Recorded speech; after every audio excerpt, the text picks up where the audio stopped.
Hey, Jack. Tammy.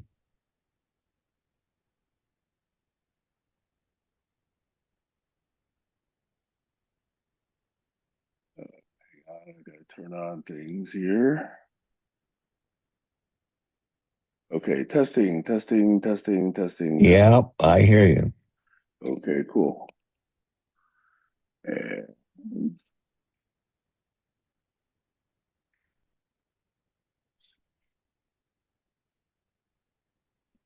Hmm, hmm.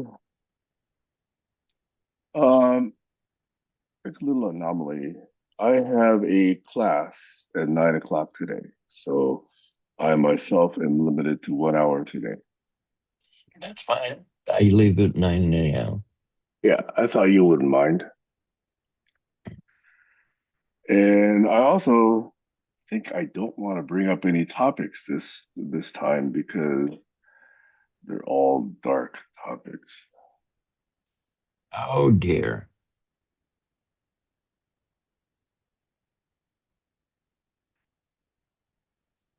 Literally, the entire week I was taking notes about what to possibly talk about, and it was all bad.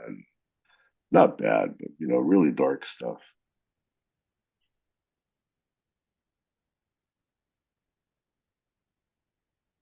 So I'll let you drive the conversation, Jack.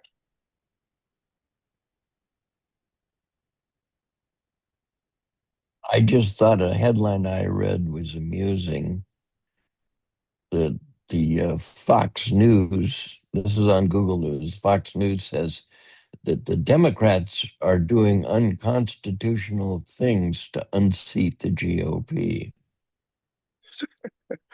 No, their hypocrisy knows no bounds. Oh,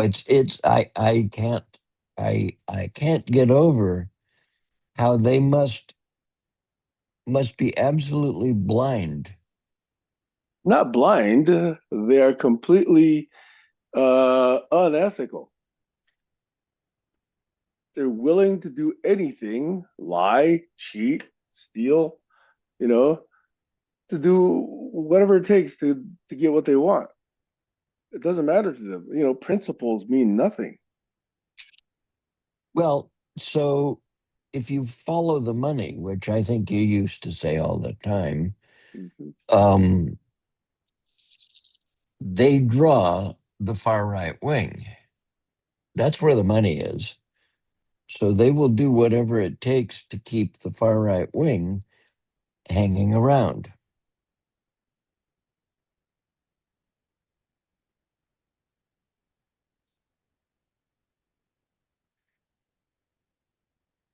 I think the money has also purchased some of the Sure. quote unquote left as well. Yeah, both sides are Yes, assholes. yes. But the left appears to be a little bit more sensitive to being hypocritical. The right seems to be completely oblivious. That's the appearance. Yep.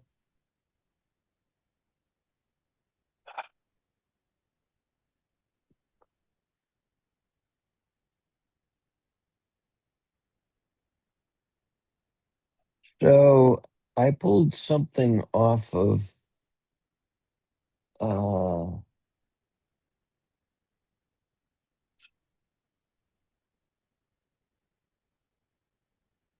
I pulled something off of LinkedIn this morning Okay. ultimately by way of Meilin Feng. I'm going to put the link here in the Zoom. Go to chat. Everyone click.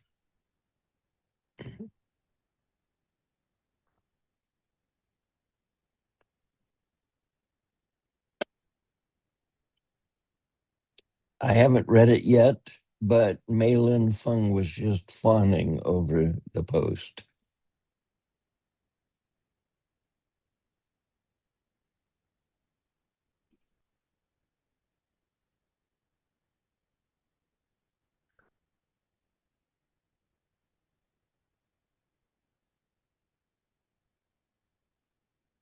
Someone has arrived. No kidding. Hello, Kayla. Happy Valentine's Day! Oh, Just it to is that effect, Valentine's Day. yes. Even though, oh, you know what? It's my dog's birthday. That's right. And then my friend's birthday. That's a good way to remember Coincident it. with Saint Valentine. What a concept. What kind of dog? Oh, he's a mutt. Mutts are good. Yeah.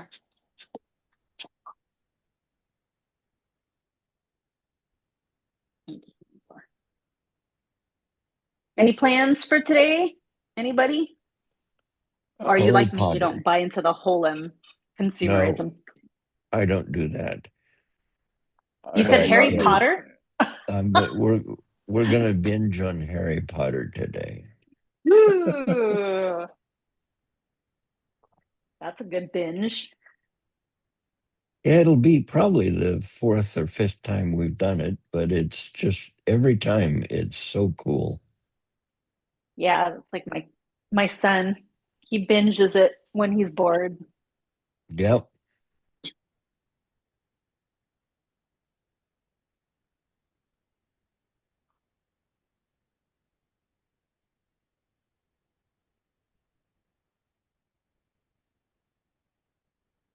So I what's have a on the topic class. today? Oh, go for Oh, it. You have. small announcement. I have a class at 9 o'clock, so I won't be able to stay for the whole 2 hours. I may also need Oh, to use my Zoom account because I'm attending a class at 9 o'clock, I think.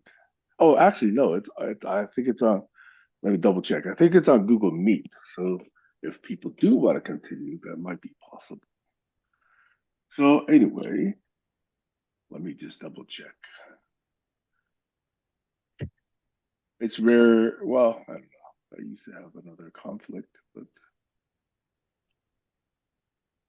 usually I don't have a conflict.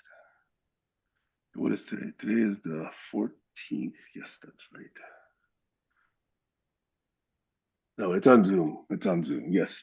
So I'll have to use Zoom. So we're limited to an hour today, unless it's so fascinating that I will skip that class.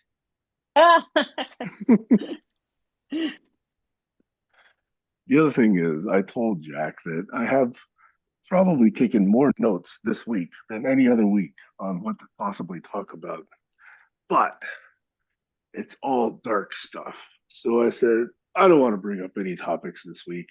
So I said, Jack, you drive the conversation, or Kayla, you drive the conversation. I don't want to bring up the stuff that I've been encountering, Oh man. if you know what I mean. Well, for some strange reason, this week was a good week for me. There's nothing extraordinary about it. It's just, I think I started looking at things from humor. And when you see something from a humorous perspective, I feel like a lot of my anxiety just goes away. And there's just something about smiling and laughing, even if it's sort of kind of to make fun of another person. Oh, Like that's a nasty. what's it called? A comedian, or I shouldn't say a person, a situation. There you go. Um, and so, anyways, ever since then, everything just seems to be a little better. I don't feel stressed. I don't feel dark. I don't feel like, you know, but Laughing releases endorphins. yes, I It know that. doesn't get any better than that. Oh, oxytocin, there's not three or four of those Yeah. pleasure sensations and molecules. Well, oxytocin comes with orgasms.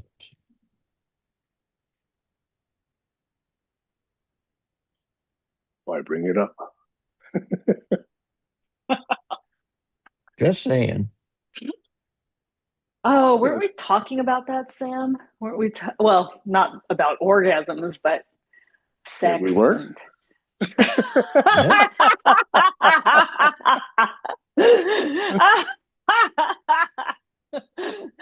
Weren't we talking about? Well, I asked a question. Why are men so obsessed with sex? Or no, not men, just people in general. I think, you know, I had shared I was never really like ever obsessed with the act. My body, obviously, during certain periods of my life, craved it, like sugar, but it wasn't so bad where I would, you know, it wasn't really an act that I thought was a transaction. If anything, to me, it was more the connection that I craved. That's what we bingo. were talking That's about, it. Sam. Yep. And so it often got me in trouble because I knew that most of the people, unfortunately, that, I sought out did not want this type of connection. And I was saying that sex has been like such, it's been like very problematic, in relationships. It's caused a lot of suffering. And honestly, I'll be really honest. I don't know what the fucking big deal is. Like, I'm going to say this on record. I don't see what the big deal is. I don't think that listening to music, talking about sucking dicks and all this shit, like, is wonderful. Like, I'm all, oh, okay. Like, not something I would want to sing about. Like, what? What's up? So, anyways, that was a question. Was something that I put, or I talked to Sam very briefly about. So, When was Well, that? testosterone is a really potent drug. well, women too, I have like I have friends who like they cry and they're like, oh, you know, they really it just is really strange how it drives choices that are terrible, mine including. So here I was looking for a connection, and then unfortunately I connected with the wrong people for most of my life, sadly. Um, all in the name of sex. And so now it's turned me off. I'll be very straightforward.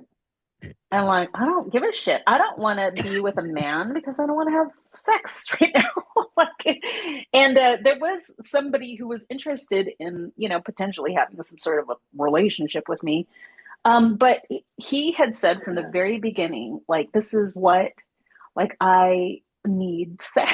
And I'm like, okay, well, then I am not the person for you. And somehow that makes me look like a terrible woman. Well, to him it does, but not to you. Yeah, You have every right to be who you are. but you see what I mean? It's not attractive. Oh, who gives a shit? Y- That's true, but then I get this pushback. Oh, that's why you're alone, and a part of me is like, good. Well, the guy's being an asshole. Let's face it. That's just rude. I mean, it's not very sexy when people go, I'm not into sex. I just want the connection. Like, oh my God, I don't know how many people get so turned off by that idea. That's good. It's a good filter. It's a good filter. God damn, but I have no one on the waiting list. Zero. And it pisses me off because eventually it's going to happen, right? Like, but that is not my personal driving force, and I can't be the only one. Wait, But eventually what's going to nobody happen? wants to talk about it. So, But anyways, I don't know why I'm like energetic. It's a good thing, but now I feel like I'm shouting. I didn't get So, that though. What did you say? Eventually it'll happen? What will happen? Sex or something sex. else? Oh, Yes. If Okay, I yes, love and have a deep connection with someone, eventually it's going to happen. yes. Yep, that's Um, how it works for me. That's yeah, right. but like I said, like it's not very attractive. I don't have anybody on the pipeline. And nobody wants to talk about it. They want to hear the woman that is a freak. Oh yeah, okay, yeah. You know, they want to hear the like, crazy all night long songs. And to me, that is a very intimate thing. That's something that like, I don't know. I personally don't like to share that. Like that is me and the person that I'm deeply in love with and connected with. That's not something to spout for the rest of the world. That's just me though.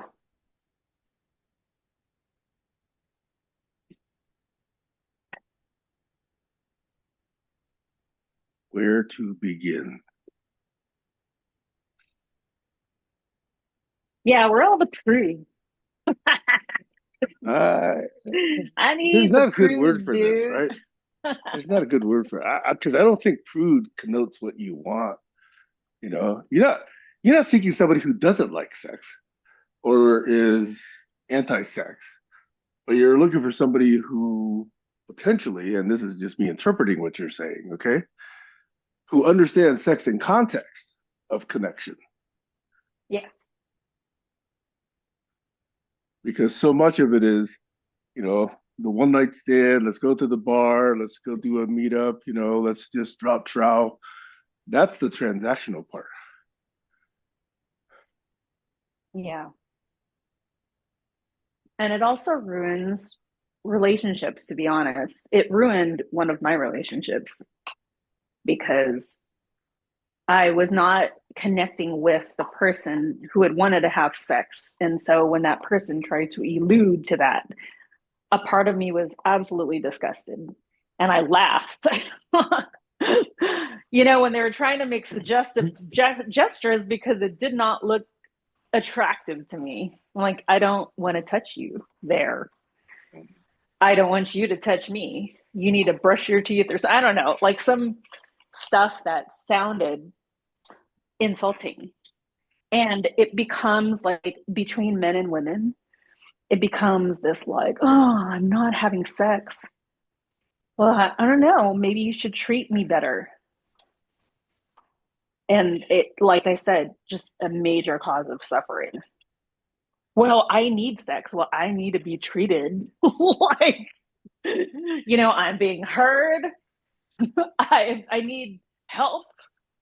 Like I need a reason to be attracted to you in that way. And right now, there's no reason.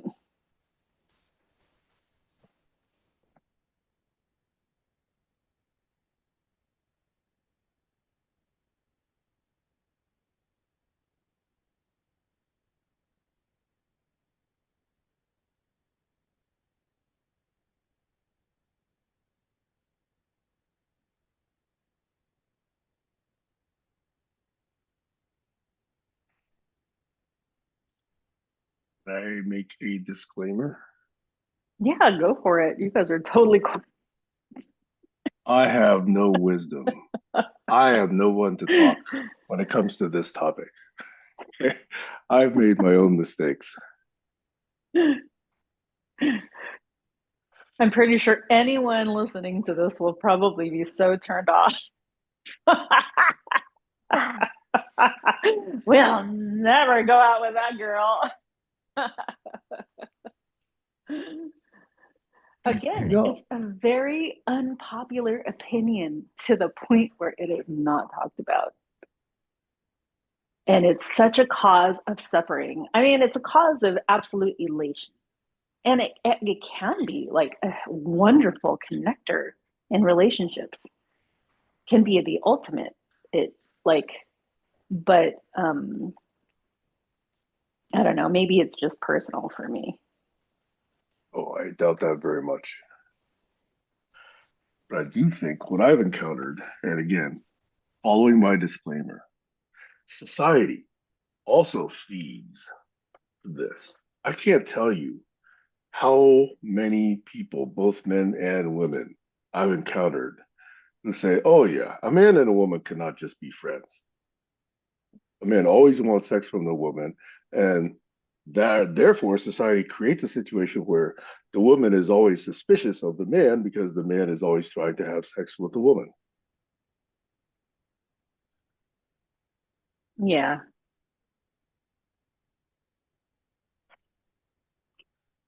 And here's another thing. Here's my disclaimer. Friendship makes me attracted to that person. When I respect and love and um, have a closeness, with a man of the opposite sex, I that is my attraction. You know, that's why I went out with ugly men when I was younger, is because of that connection. My friends used to always be like, "Oh my God, you're too good for him." Like, no, I'm not. He's handsome. Like, it's in my opinion, he's smart and funny, and you know, um, like I can actually talk to this person. He's my friend, and if I'm wrong, I'm going to say this, and correct me if I'm wrong. Most successful marriages have that friendship base. Like they actually like their partner. You know, Agree. so, somebody told me like you could just somebody had said something like you can tell you guys don't like each other. No, but we love each other. Yeah, but do you like each other? I can have love for somebody that I don't want to be around. But if I like you, I'm probably going to want to hang out with you.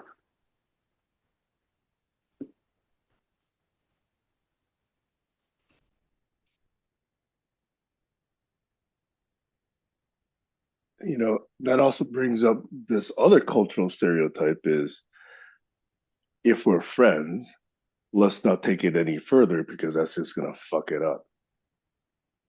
Yeah. Is that society concern or stereotype as well? In fact, it's promulgated by the very term friend zone. Yeah. True. It's like if you're friends, that's that's the boundary. Yeah, I've heard that from both women and men. You can't be Yes, friends. yes,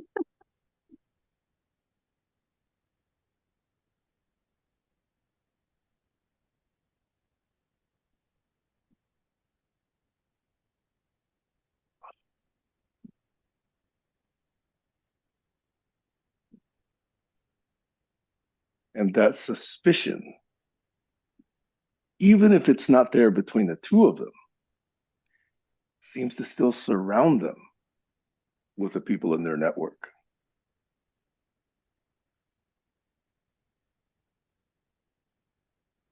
If you know You what know, I mean, right? The two people who are friends, uh-huh. they themselves have friends that say, "Oh no, that person's definitely trying to get into your pants." Or the Oh woman would say, yeah. "Yeah, you better be careful because it's not gonna stay that way." Oh yeah, that is such Yeah, a turn off when people say that to me. yeah. It's kind of like, well, what are you thinking about then? Person's clearly, supporting the social stereotype. Men and women Yeah, can't be friends. yeah. These roles, these societal roles, just make me laugh. I In a think that sad one of, way. yeah, I think I mentioned this before. I don't know if you were here, Jack, but um, I was saying that like the women in Trump's administration have a look to them. Oh, And yes, they do. I think that is a like a societal role that our government is actually trying to push on us, So just by choosing them. wasn't there a movie called 12 Angry Men or something like that? There should be one called 12 Angry Women. Never That's heard of that that's movie. it's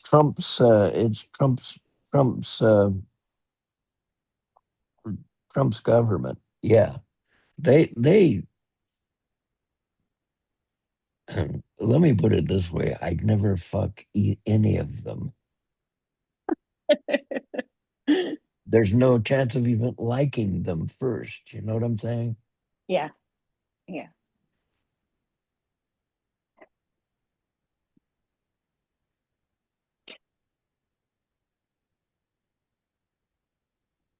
But you see, those societal norms can also be linked to this whole mass marketing shift on women and our beauty. Hmm. Like, Well, there are so many women that I know, I want to look more attractive. Well, you are attractive, including myself, right? Like, you are attractive. Well, yeah, but I want guys to notice me. Ew, why? That's like my first thing. Why? Like, and it's so ingrained in us. It's ingrained in me that I feel like I need to go out in public looking a certain way. However, I don't know if you read my post, um, Sam, but last weekend I went out with my kids, and this is a fun story.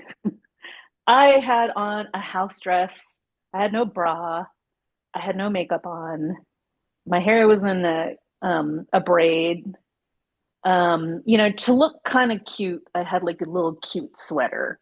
It's just one of those one items that kind of make you look like you're trying, right?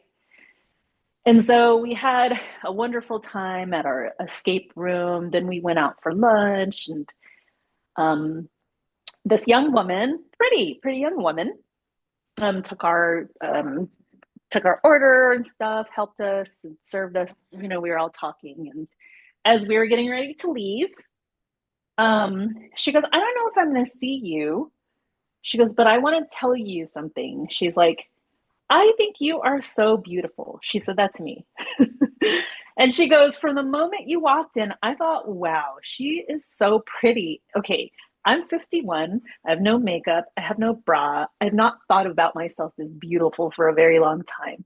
I often joke with my kids about how hot I was when I was in my 20s and even my 30s. I'm like, dang, and I'm okay with that. I'm totally fine with that. The only thing I struggle, of course, with is my self esteem, but it doesn't really translate to, hopefully it doesn't translate to this desperation of like looking pretty all the time because I got my shot. And so when she said that, I was like, oh, really? You think I'm gorgeous? And like the kids were like, yeah, mom, you are. And it was so cute that they said that. Then Maxwell said something that I'll never forget. He goes, it's going to take you another 20 years to realize that. And I'm like, oh, and then my kids were like, okay, shut up, mom. I did see the post, by the way. Yeah, you see, it's like it is so deeply ingrained and it's such a sham. It's so false. And it leads to so much unhappiness. Like all of these societal norms lead to much suffering. And it's terrible when the United States government is using that.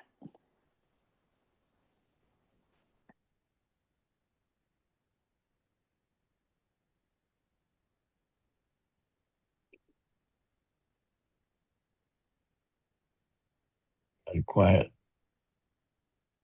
I mean, this is such a rich topic. There's so many ways to go with this. I'm just trying to figure out, should I say this? Should I say that? And because it's not that I don't want to say the other thing. It's just that there's so many ways to go with this. Yeah. Because It's if I fun, take it to the huh? government, then it's like, okay, I'm not really responding to Kayla's personal experience. If I say something about Kayla's personal experience, then it makes Then me it's all sound. about me. Well, And we don't want to go there either. enough of you talking about you. Let me talk about you. Exactly. Exactly. uh, the line in reverse.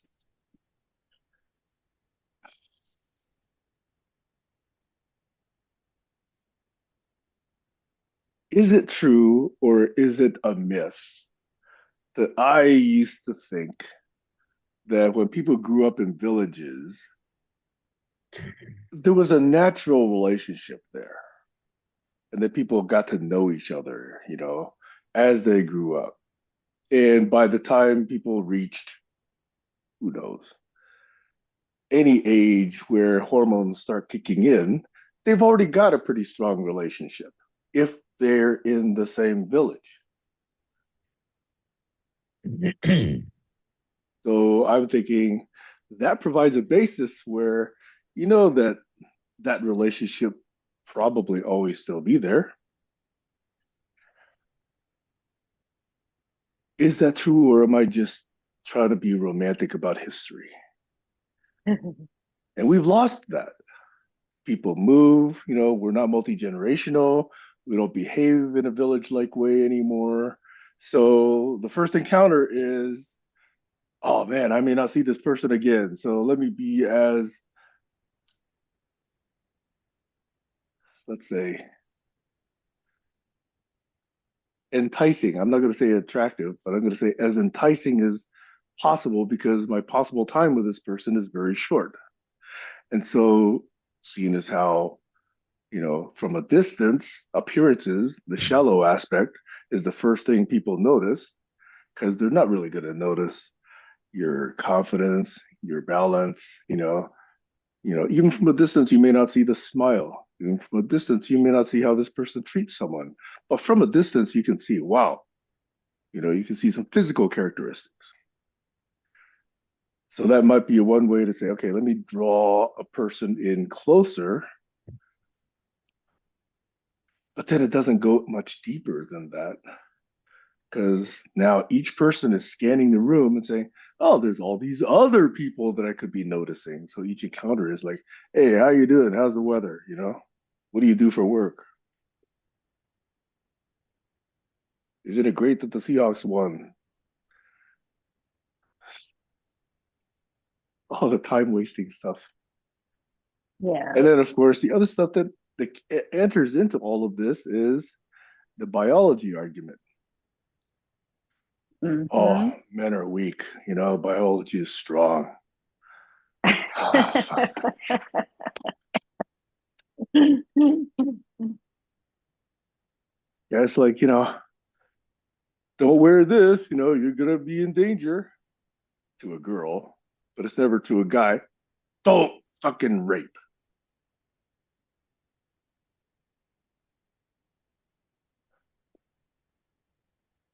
Well, I'd love to answer your first question, but I know Jack's quiet and I've been talking a lot. So,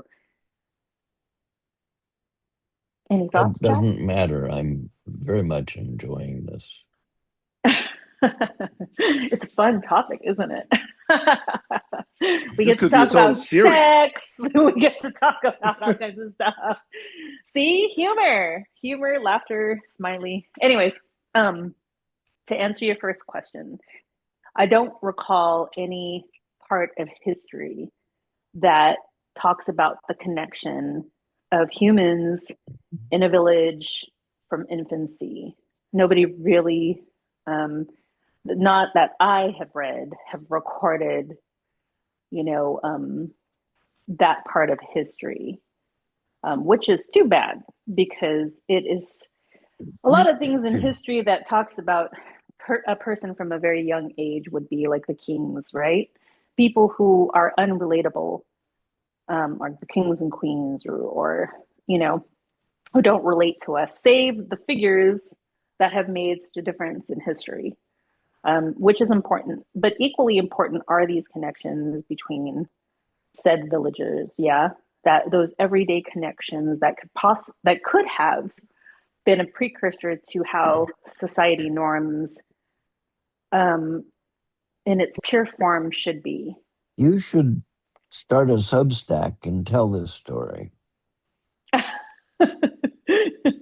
Well, I do see it in Hollywood, like the potential. That's why I don't think Hollywood's too bad. The fact that it tells these stories, and sometimes there are really good, scripts that come out of Hollywood, makes me happy, that they are around.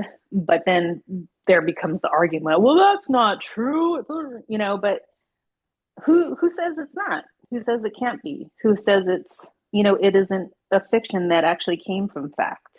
So I really liked what you said, Sam. If that's something that is true and it's recorded in history, I don't see it, but I'm Can pretty I? sure that it happened. I don't see any Yes, way you that can. it couldn't have happened that way because I'll go back and say, who writes history?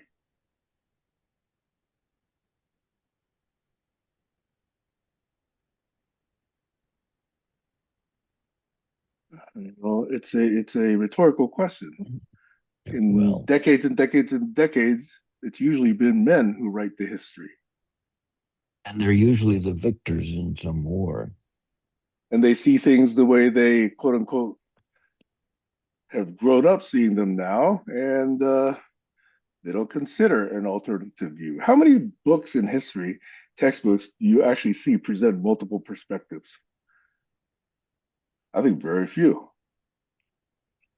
None in my childhood. Exactly. How many decades did I grow up believing that Columbus was a hero before all this crap about him came out? Yep. None of us are taught that stuff. Also, what the Spanish did in the Southwest, behind him. Well, that's easy to read about. They clearly But were it's assholes. not taught. It's not taught, It's right? not taught, no, but It's these then, proud, explorers, looking for the fountain of life or, fountain of immortality, this grand, well, or mostly project. golden pearls for the queen. Yeah, but it's never, presented that way. It's always like, here were our precursors. We should be proud of them. They weren't my precursors. But from a national standpoint, I understand the message. Well, you know why tragedy sells, violence sells. People are more attracted to that. Um, okay, but then now that we're talking about hypothesis, right? We're talking about the what ifs. What if we actually recorded the good, simple things in history? What would that have done to our brains and how we see? Like it of course, it's a sense of survival that we have in our biology to remember the things that cause danger, right?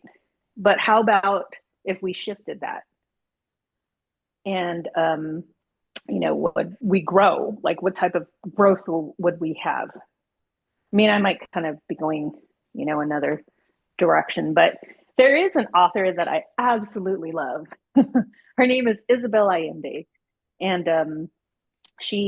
her very first book, um, House of the Spirits, that became extremely popular. She had talked about like the life before Pinochet. Basically, that's she is the I think niece of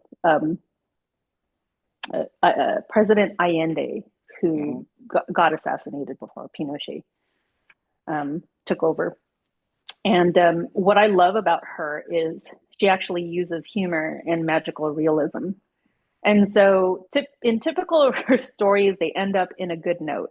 There's like the beginning, and there's obviously the tragic middle, and then there's the end note. Um, I loved her style of writing because she talks about like ugly people, like or supposed ugly people, like a kind man with a hair lip, you know. Um, she talked about like this woman who was extremely smart, but she got really fat, and she just didn't feel sexy and didn't want to have sex with her husband. And her, like, in the book, her husband's like, yeah, but I'm still attracted to her. Like, I know I can't pick her up and carry her over the threshold, but I still want to have sex with her because I'm very attracted to her regardless of her size.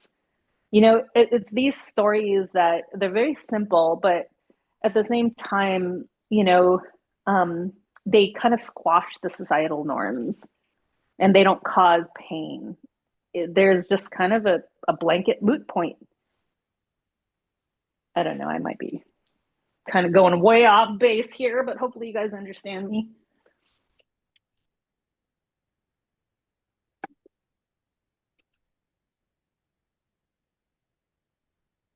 I love those stories, by the way. I like it when I see, like,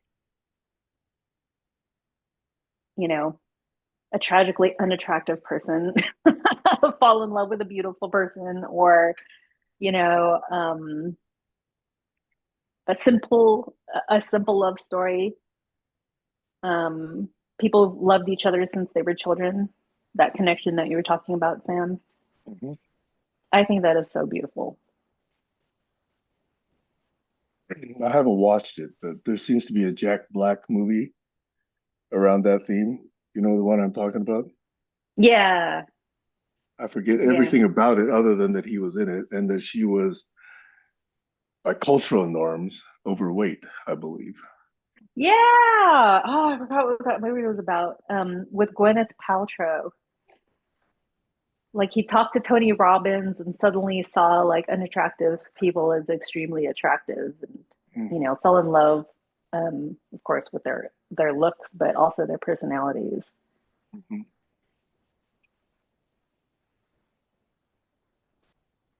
There was actually Gwyneth Paltrow said that she had wanted to stay in her, made up fat form and actually go into public and see how people would treat her. And she actually did say, like, well, obviously nobody recognized her, but she did say that she wasn't really treated the same way as, her true self, which is, Was that a it's surprise to her? beautiful. Um, I don't know, but she did comment on it.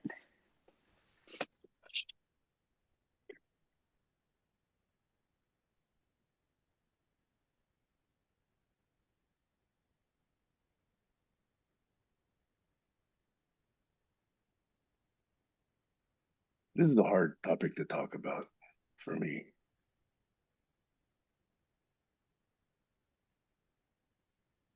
May I ask why? Well, whether it's a personality flaw or not, I've always grown up being ignored all through elementary school. If I was walking down the hallway at school, I'd always be looking to, see the other person's eyes and say hello. They all walked past me without looking at me. And this lasted all the way through high school. In fact, all the way through college. And yet, that's not what I saw other people doing. So I grew up basically the unseen. And I translate that in my youth and in my emotional immaturity to I'm not attractive. And I quickly, very easily rationalized that because, well, I'm Asian, everybody else is not, so they look for their own type. I really came over in the 60s where there were very few Asians in the first three places I lived. First was Stanford. My dad was getting his degree there. Second was Baltimore. There were whites, maybe a few blacks. And then there was Albuquerque. Albuquerque was probably the worst because in Albuquerque, I was treated well. Let's just say every ethnic slur that exists, whether it applies to me or not, was actually, shouted at me because these people didn't even know, these kids didn't even know what these ethnic slurs meant. They just used them. So I always grew up, with this really emotional immaturity and therefore just tried to just get by. And that made me very vulnerable because the very first person that actually treated me like a person, we got married. Because I thought, well, I can't ever possibly find another person like this.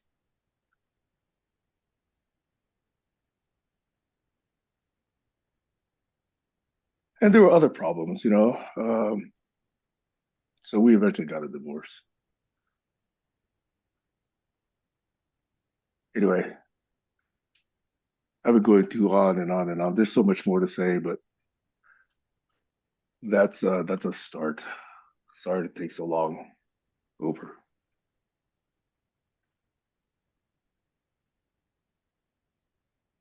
What is a mother to do? My mom is the only one who consistently has said she was really, really, so happy that I was handsome. She's the one that's been saying that throughout the years. Aww. And she was, so consistent, but I knew that was wrong because, of course, nobody else ever said that. Hey, I said it.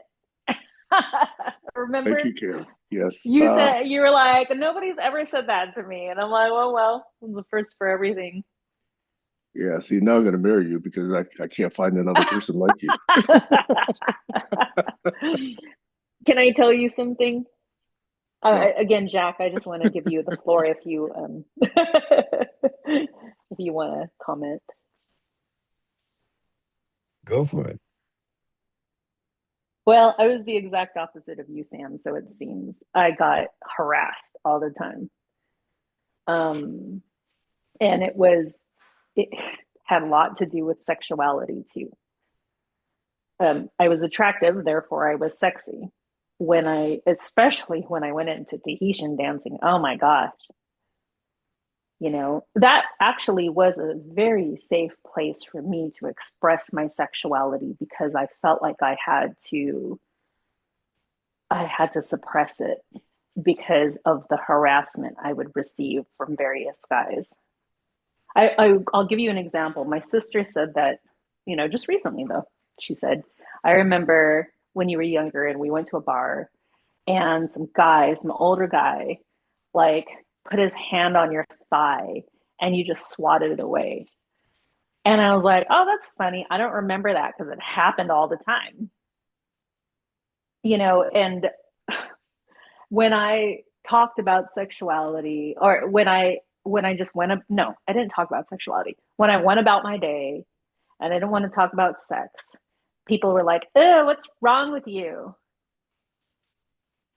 Like, how come you don't like it?" Probably because you guys are shoving it down my face, down my throat. I mean, not literally either, but you know, I choose when I want my sexuality to be open. That was my choice. I knew that was my right. Thankfully, I learned that through dance. And it gave me a lot of joy, is because it was cultural, it had meaning, it had connection. And everything else was like harassment, So now I am extremely happy to be invisible. And I don't mean to downplay, your experience, Sam. It sucks. I'm this comes from a different perspective. I'm really happy to be invisible because I'm old, I'm overweight, and therefore not attractive in society. Well, you know, at least to myself, and apparently not to the server who made a comment last Well, week.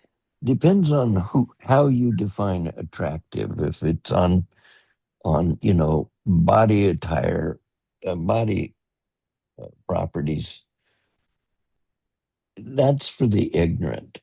I think for cerebral people, attractive is defined around personality and brain power.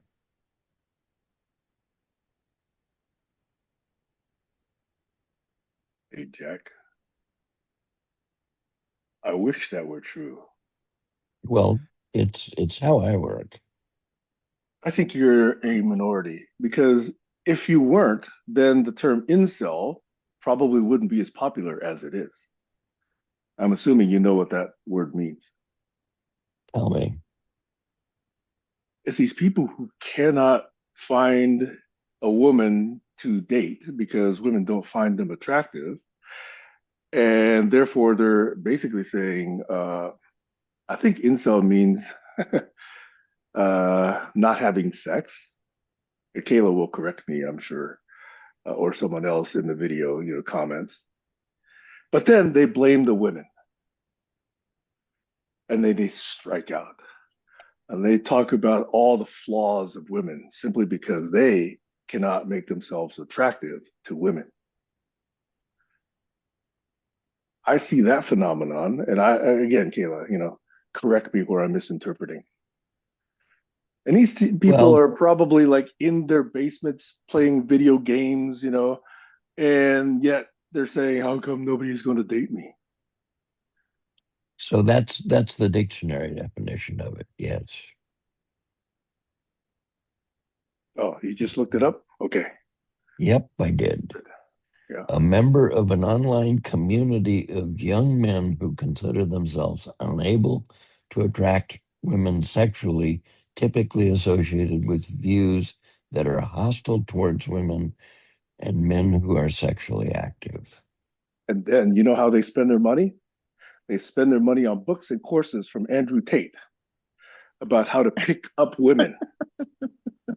Here's how you have to behave. You got to be cocky. You got to be funny. You got to put them down. You got to, lead with this, line that's a little bit edgy. All that crap. And people spend money on shit like this. In fact, there's a whole term, PUA, right? The pickup artist, because that's what they gravitate to. They think it's now a manipulation game, and it'll get them competent enough to, get in a woman's pants. Well, And it's not the relationship stuff. It's not the deep stuff. It's not the, getting to know me because I'm a good guy kind of vibe. It's the I'm the cocky, I'm the stereotypical, you know, movie actor type, that women obviously are going to go for. That's the message being taught by the PUAs. to me, a woman who is capable of laughing like mad, has a great smile, and a towering brain, nothing beats it. Those are goals, Jack. Those are goals.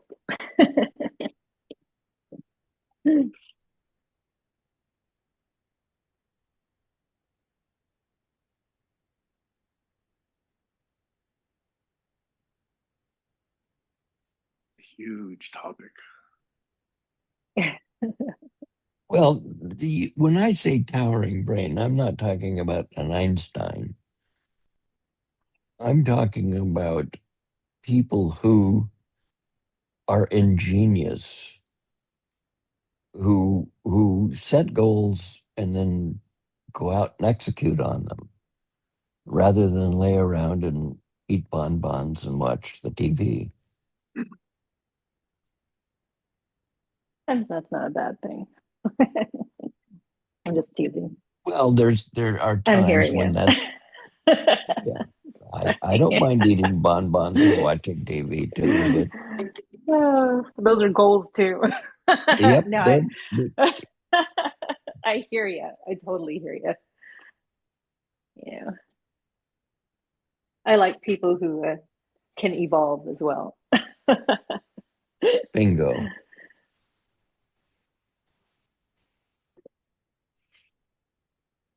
I think we've solved the world's problems in an hour. I'm just kidding. But I just Well, wanted to check in with you guys because I know, Sam, you have that course and Jack probably needs to actually, eat. this is way more interesting than that course. But then Jack's gonna leave, and then it's just you and me, and then I'll feel bad if I don't have the. Oh, so you're saying just you, one woman, and just I, one man, cannot talk about sex? No, no. Well, What you you might think? have to turn off the recording. You you you No, that's when it's yeah, going to there get you go. good. I'm I sorry, mean, Jack. Go for you it. you you think I'm the shock absorber? No, I just like sometimes I run out of steam and then I'll feel bad, like, oh, you could have gone to your class. Because I do, I run out of steam. And sometimes it just, I don't know when. And then I got kids like interrupting or dog, something.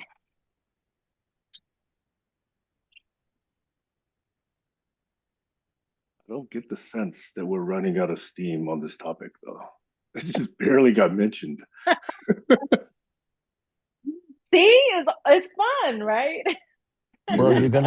you're gonna have to do one with analytics and recording off if you really want the Why, good why, stuff. why, why, Yeah. why, why, why, why? I really want to know why. I think I know why, but let's get it on the record. Well, we can pause if if the time comes. You can pause the recording. No, really, why is this something we cannot talk about on the record?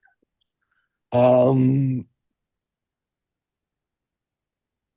Simply because what the fake news people could do with it.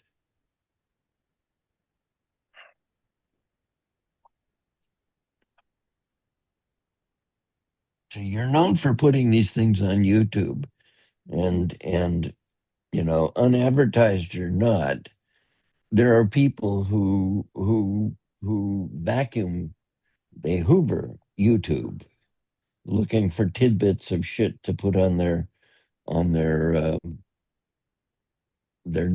TikTok, whatever.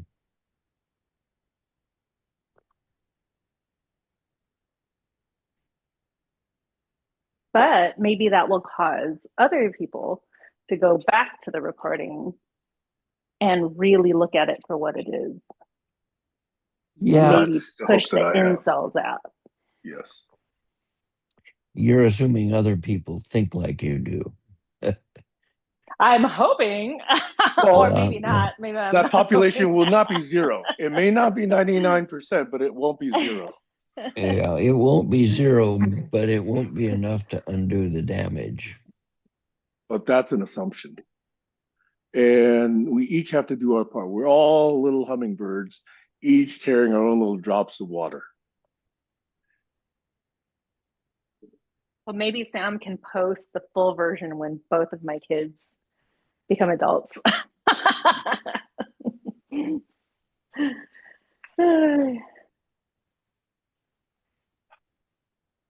There's ways around this.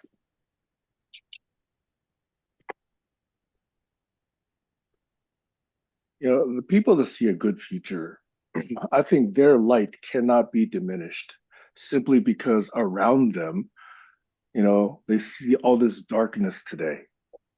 But if they don't stand up or at least light that one candle, then it remains completely dark. And one candle might inspire somebody else to light another candle.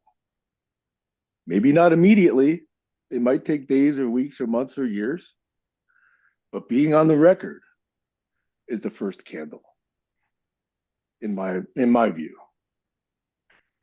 And yes, people will try and blow out the candle. That's what people do. Okay.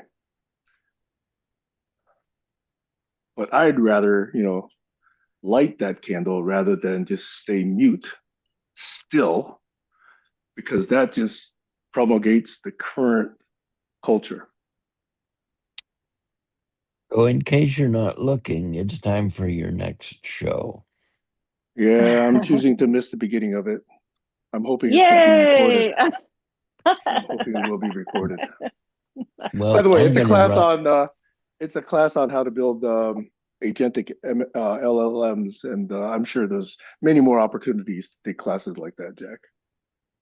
Yeah, well, I've got books on how to build LLMs, and I don't even pay attention to them anymore because I've moved beyond that. Yeah, every couple of months, everything becomes obsolete, and you got to learn something else. Well, I I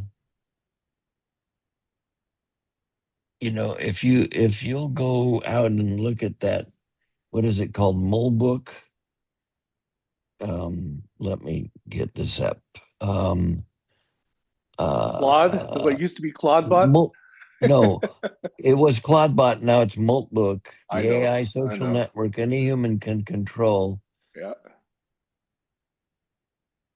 Exposed databases, 35,000 emails, 1.5 million API keys, and 17,000 humans behind a not so automated AI network.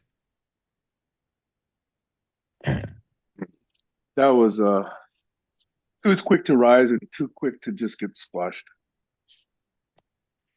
Well, it's a novel idea. They built a private social network of LLMs that went off and invented religion and their own private secret language and blah, blah, blah. It's amazing. And science fiction already said that was coming. Well, here it is.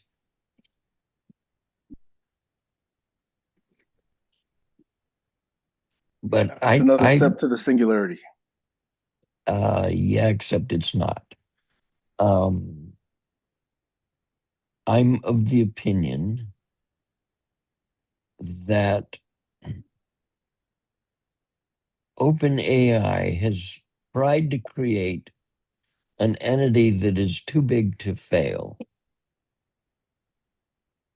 and their collapse is going to be disastrous.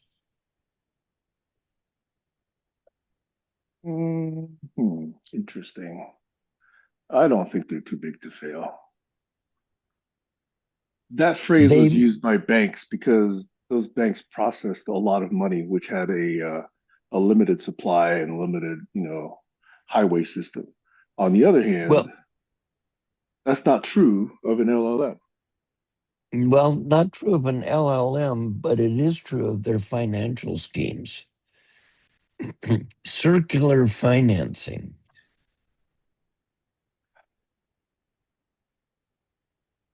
Check it out. Jack, you raise another whole huge topic.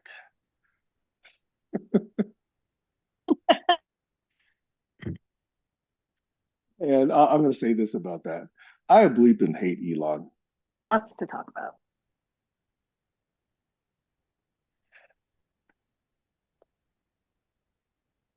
You know how Elon bought Twitter? Well, by getting a Maybe you don't. shitload of Saudi money.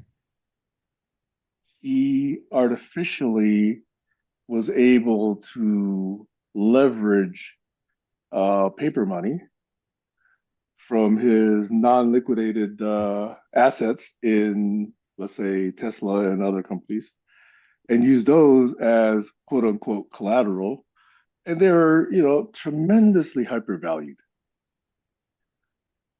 Yep. and leveraged. And it's all paper money.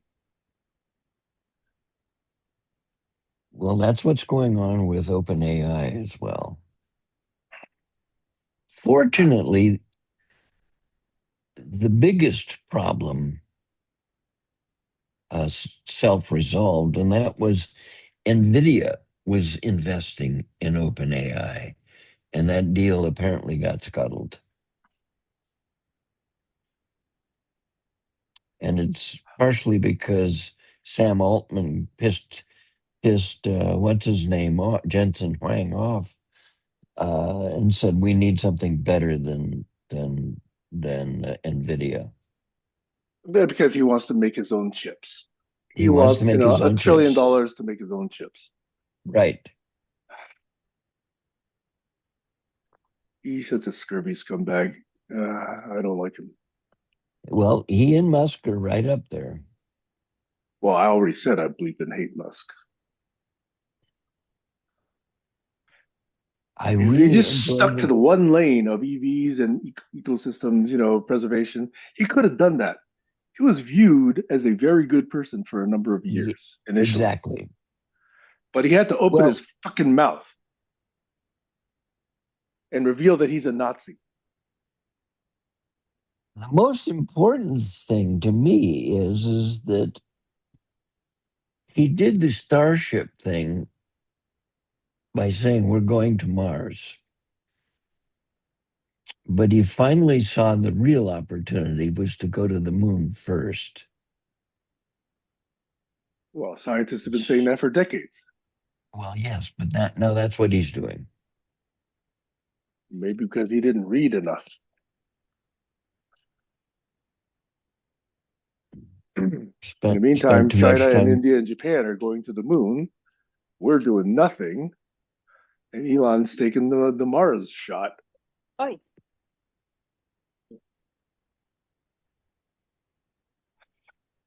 Hi. Speaking of China going to the moon, they talked about their timeline to go the put My dog's going crazy. put Put him humans on. on the moon by 2030, and we're going to do it by 2027. I think they're going to do it before us. I don't think we have any semblance of competency left in our space program. And what there is of it has been privatized. And you see what happens when things get privatized. They cut corners. Well,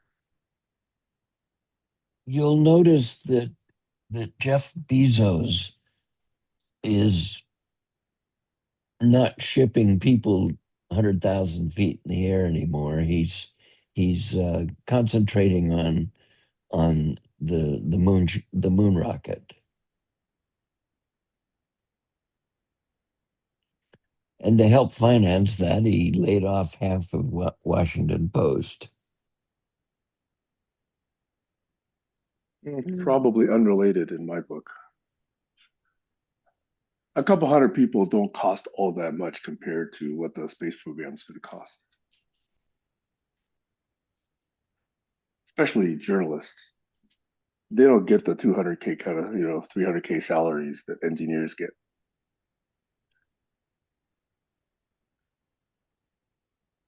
Not to mention the hardware and the testing that is required, which you don't need in journalism or in a different way.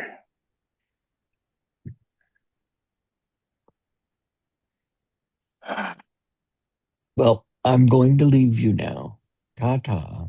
Okay, so Kayla Hi, and I Jack. can go back to talking about sex then. You're gonna miss all that, Jack.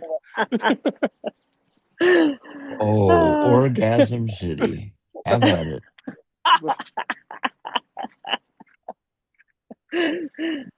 Oh, jeez. So how you doing, Sam? How's everything going?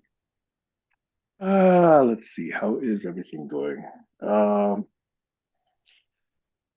the whole side of doing some trading is taking one step forward, one step back.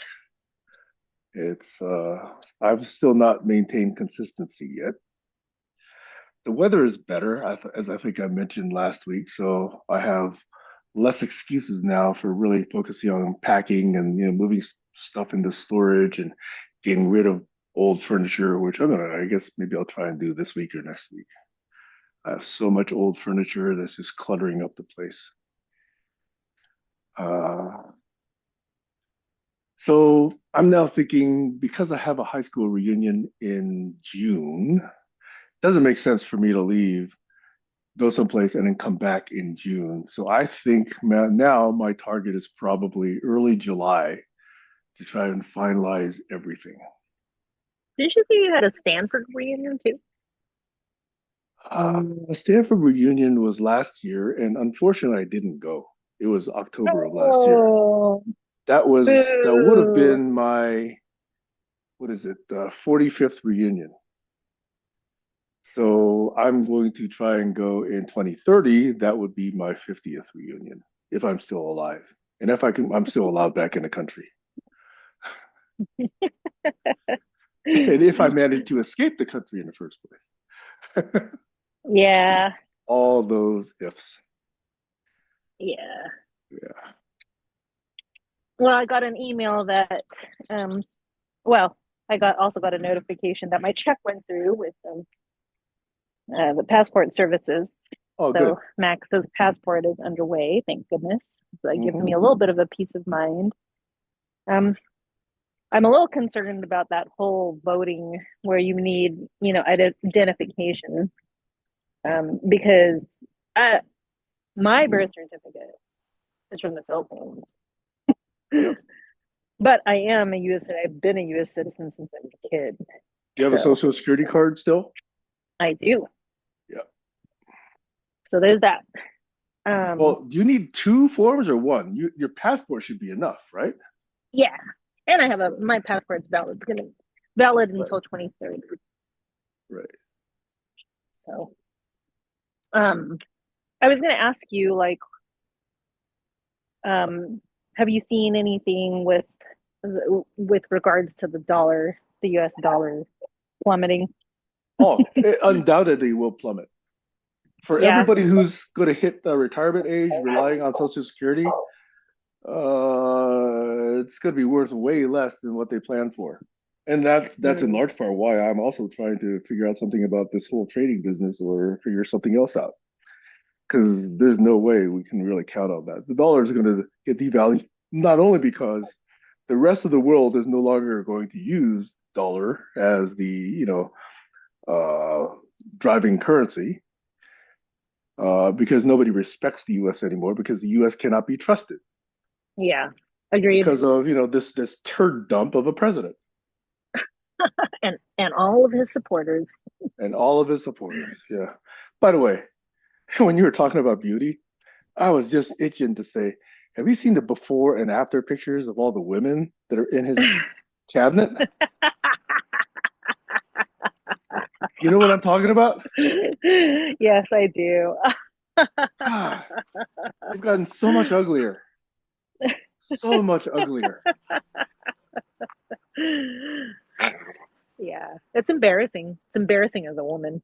So plastic, so cookie cutter, so extreme. Yeah, it's everything that we've fought against. It's everything that most women don't want, at least ones that I know. I would say majority of women feel that same way because the majority of us do not fit that standard of beauty. You know why? Because white women are what white men are used to looking at, And so they have these extremes because they don't look at the way these women are portrayed naturally. They look at the way these women are portrayed in a fantasy sense. Lips have to Yeah, be bigger, the hair has to be bigger, the boobs have to be bigger, all that crap. but most women, ever since the Victoria's Secret, the downfall of Victoria's Secret, Yeah, um, Les Wexner. yeah, most women have now kind of agreed that that is not the standard norm, and most women, even the white women who look like that, don't put up with that anymore. So they choose, at the very least, to not focus on, trying to standardize that type of beauty because it's unfair and unnatural. You know what has emerged for me as one of the most ugliest features that has taken the whole cosmetics industry by storm, or at least that's the way it appears to me, is these fake cheekbones. Oh, God, that's ugly. okay, this is like a joking thing. Um, I'll always joke about this. Is I feel like aliens are us in the future. That we got so fucked up that we all are skinny, big eyed, small nosed, high cheekboned beings in the future. And we were so fucked up that those of us who escaped wants to come back and see where we went wrong. That is one thing that I love saying to my friends is Mm. that's us, dude. We're turning into skinny, tall, no nose, big eyed, and now like cheekbones. What's next? Hair? So fake. I know, right? Once I see that, it's like this person is clearly dealing with insecurity issues. I mean, I just exposed my insecurity, but I didn't go out and look for hundreds of hours and then spend thousands of dollars on making my penis 9 inches long, you know. Yeah. And yet I'm being told, hey, that's what I got to do to attract women because that's what they want. That's what's being sold. Okay, Well, so sorry. I just announced to the world that my penis is not 9 inches long. Okay, sorry. and Jack is right. There's gonna be some So that's some gonna get incel some AI going is gonna into the soak that up and make money off of that. exactly. I don't know. Yeah, I can also confidently say that most women, is at least like the confident ones that I know, if they do get something done, I do believe it's really for themselves. Now, if it's for themselves because they want to fit that standard, that's between them and them. Yeah. I don't think that women are putting men anymore um, in like as priority when it comes to beauty, standard beauties. If they are, they're not saying anything because they So know that it's fundamentally wrong. Which actually, like, I started thinking about this too when it comes to like Trump supporters and racism. You know, unfortunately, he and this has reached the people who have in their heads believed this way, but they didn't want to say anything. Yep. You know, Yep. and it just makes me want to say, what was so bad about that world? Like, what happened in your life to make you go back and somehow be emboldened to say this that the rest of the world is suffering? Is that making sense? Mm, I'm not following completely. Sorry. Well, okay. How is a person's okay? If you go back to like let's say the Clinton, you Hmm. know, Yep. um, Okay. the decade of the Clintons, where in my view of the world, and I was living, I'm sure, in my own bubble. Financially, we were okay. People weren't as racist as they are now. Like shit Hmm. wasn't happening the way it was then. Right. It was So kind for of like those people, underneath the surface. yeah. So that for those people who lived that and probably reaped the benefits, what was so bad about that? Like, what did you want changed? Why is it that now you are siding with a known racist, an idiot, a misogynist, a pedophile, a murderer? Like, what about the world back then? What about it that you didn't like? Was it because like nobody was killing people of color or raping women or like no? Well, it was happening. You know what I mean? But now it's it's prevalent to the point where the people who like Trump is reaching, they're cheering that on.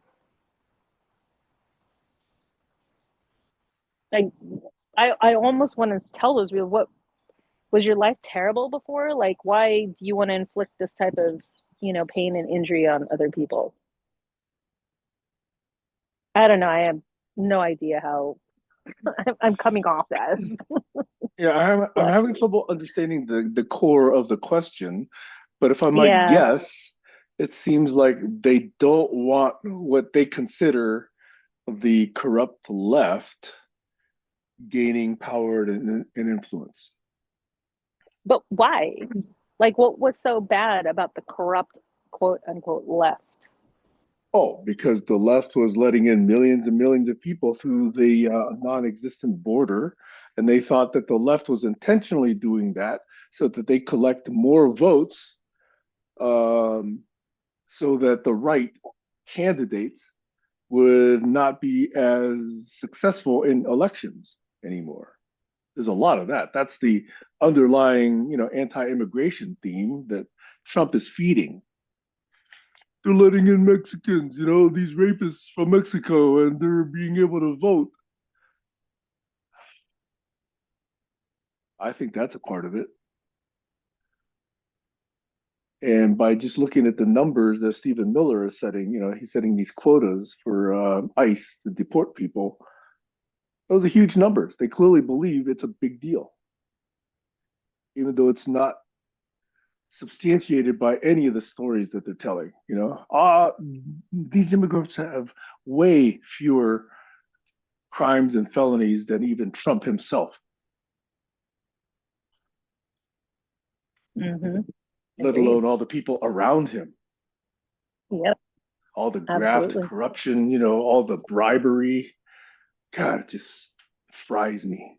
I have never in my life been this consistently enraged by what's going on. But It's not like sorry, go ahead. well, I was gonna say, like, okay, you take the person who cheers that on now, okay? And the one thing I want to ask them, okay, you were alive during, Clinton, right? You were Yeah. alive then. What was bad? What was so bad about your life? That, like, what was so bad about the country? Did you Were you happy? Were you like loved? Were you like, Okay. you know what I This, mean?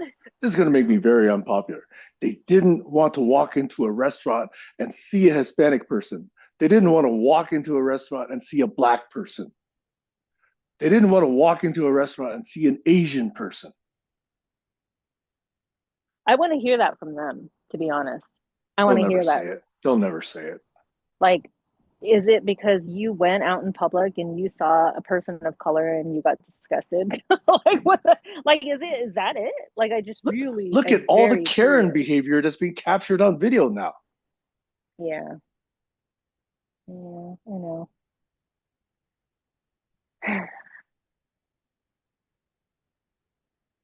I just have to say, disclaimer, I could be wrong, but I've seen it my entire life. I've been in restaurants where I and my ex-wife, or I and Gail, others go into a restaurant and other people come in after us and they get served before we do. Oh yeah, I've been there before. Yes, I know you've been Oh, there. I've You're called it not out. white. Yeah. I've called it out. And the funny thing is the reaction is like, oh my gosh, no. I'm like, well, you need to check your microaggression because that's what I saw, Yep. you know? And if you follow your thoughts to your conclusion and see what happened, that I don't know what kind of excuses you got in your own head. That's right.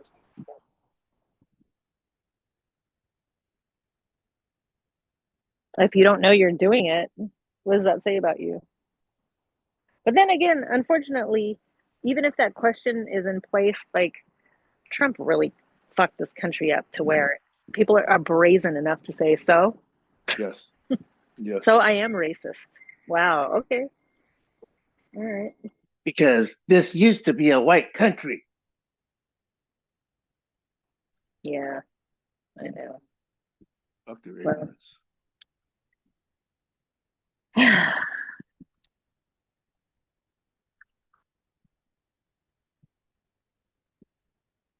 well, my quest for a new job still continues. Um, sorry, I need to make this all about me today. I want to talk about me. But All right. I finally revamped my resume so that now it's 3 pages. I did not want it to be 3 pages. Mm-hmm. But it is 3 pages. And the reality is like I've got over 15 years experience. And so I need to showcase all of my experience. And I realize now I'm actually getting a lot of, interest. Oh, good. So Yeah. So that's a good thing. And now I have, some amount of choice. And this Um, makes you even more impressive because all those other jobs that I saw you getting, at the drop of a hat, was all done without all this fancy resume stuff. yeah. Yeah. It was just falling in your lap. Yep. Hold on, okay? Yeah. He's still so reactive.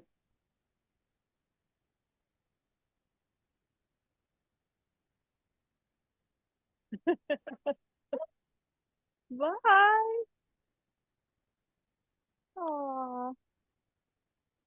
There's a poodle walking by. It's so cute. I think it's like a doodle, right? A poodle doodle. So yeah. Um, so now that's really good. And so I've also been kind of rehearsing because, it's, I don't know about you, but things to me come pretty naturally. And so when people ask me questions about that, I'm like, oh my God, I have to think about that. Like, I have to think about articulating that. So um, I'm more of a visual person, and I can write the steps down, but articulate it, I have a problem. Just like articulating what I was trying to say to you um, is a problem. So now I'm starting to kind of, rehearse it and ask AI to send me some, core competency prompts and mock interviews so that way I can rehearse it. So, anyways, So what organizations have popped up that look interesting?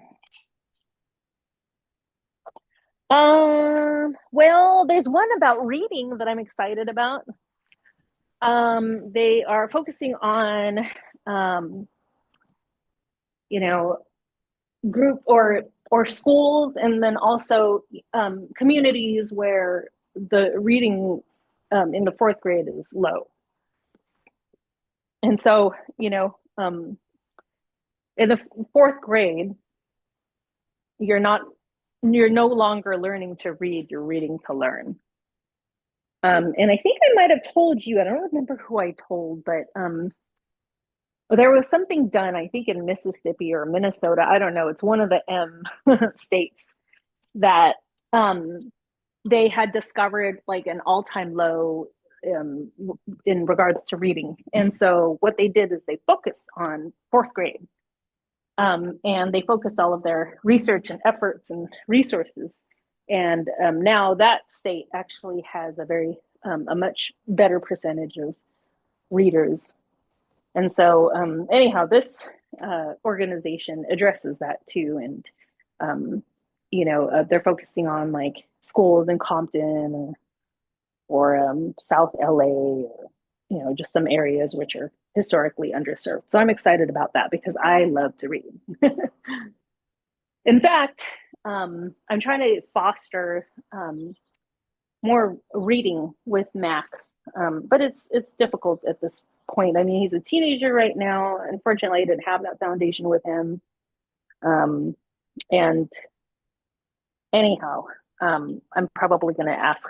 I'm probably going to get a tutor for him for math and reading because he's not doing so well in honors English.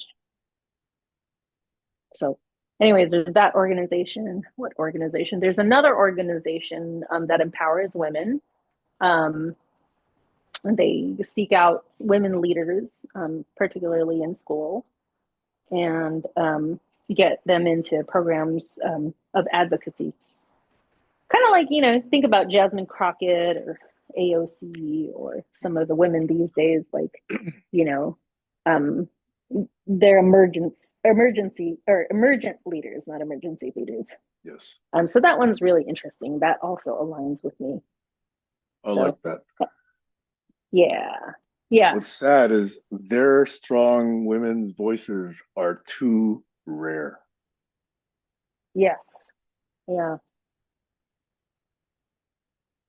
which makes them all the more remarkable. And that I would have to do some creative fundraising for that. And you would enjoy that, I think. Yeah, yeah, absolutely. Yes. Absolutely. There's another one I have to look at. I remember. Oh yeah, this one is really about promoting art in schools in the state Hmm. of California. Um, and so that one I'm excited about too. I'll be talking to the executive director sometime next week about that one. That's another one that I believe in. So a lot of these organizations have stuff that, you know, missions that I believe in and that I can sink my teeth into, you know. I think it's a commentary on this society that it takes private organizations, like these 501c3s and others, because the goddamn government is abusing the tax money that we actually give it at the national and at the state level. Mm-hmm. Yeah. A good Yeah. society wouldn't rely quite so much on private organizations for enriching art or music or women's rights or ecosystems or nature, any of this stuff. But right now, we have to have this private branch of society because the government is completely abusing the tax dollars that we give them. Not give, that they steal from us. Yeah.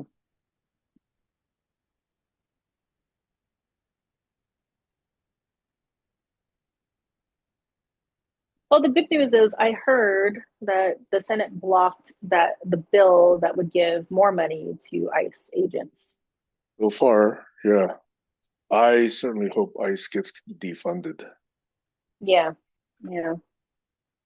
So It while is, these terrible things that are happening are absolutely terrible, they are bringing light to things that really shouldn't, you know, yeah, that shouldn't have happened in the first place. yeah, Unfortunately, we might have martyrs um, for that to come out, but yeah. Many more people will die before things get better. It's yeah, inevitable because of how evil the people in power are. By the way, yeah. I'm assuming you know what beef jerky is. No, what? What? Do you know what beef jerky is Yes. in the context of what's happening today? No. Tell me. Oh, I'm geez. thinking of the dried meat. See, this is one of those things I really didn't want to bring up this week, but I'm just going to say it. Many children have gone missing.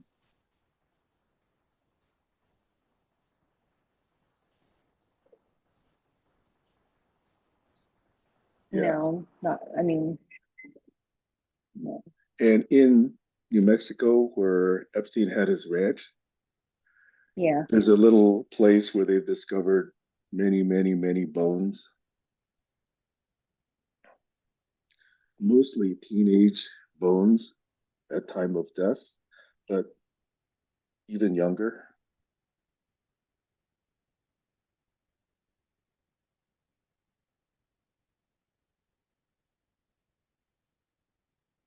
And what does that have to do with beef jerky?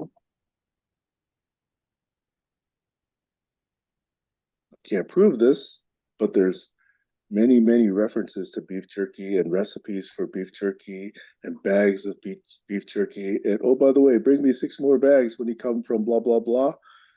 So the evidence, and many people on the YouTube are already saying this, although I don't think anybody has proof yet. But why else? They are actually consuming human flesh.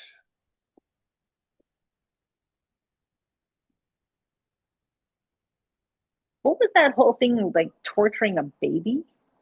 Yes, they do it so What was that the that about? adrenaline, they want to increase the adrenaline because it creates this thing they call adrenochrome, which they believe enhances their longevity when they eat that flesh or when they drink that blood. So torture is systemic to what's going on in this Epstein network. Torture That's disgusting. and human sacrifice.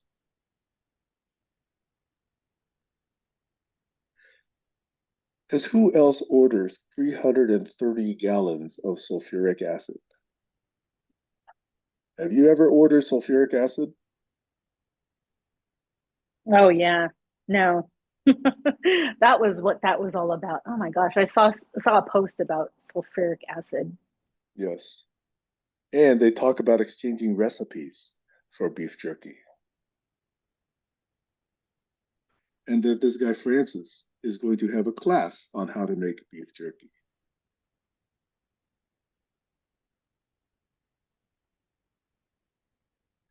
I love sushi, but how many times in my email, even in 40 years, have I talked about sushi?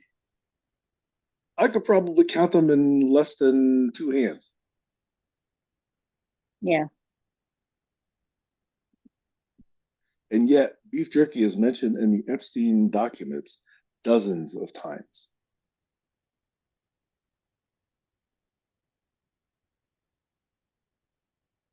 And now there are videos. Now, I don't know whether AI created, but I suspect that, these document labels are not faked. So they claim to be authentic. There are videos of these children crying and being abused. Yeah, that's what I heard too. It's really And hard to watch. The level of depravity I could not previously imagine even 2 weeks ago. And even 2 weeks ago, I was saying the same thing. It just gets worse and worse.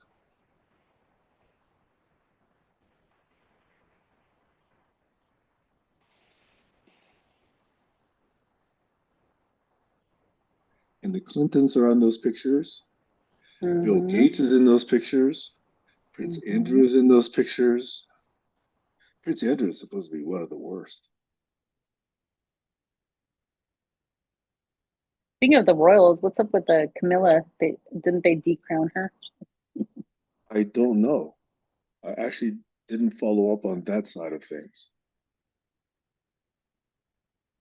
Why? What did you hear about her? I heard that she's stripped of her crown. Because, Something about something about like potentially sabotaging Prince William, oh, or the wow, yeah, rumors around that. Yeah, I wouldn't be surprised. yeah, But hell, reputational sabotage is nothing compared to what's being revealed these days. And oh, by the way, yeah, there are people who claim that Charles is not innocent either. The brother of Andrew, the current king. yeah. Although I've seen less on that. But you know what the other countries did? They had an ex prime minister of Norway mentioned. He got arrested this week. Other people in other countries have either resigned or been arrested. What do we do in this country? Fuck nothing. Yeah, it's so embarrassing. Yeah, it's We're disgusting. worse than a shithole country. Yeah, we are.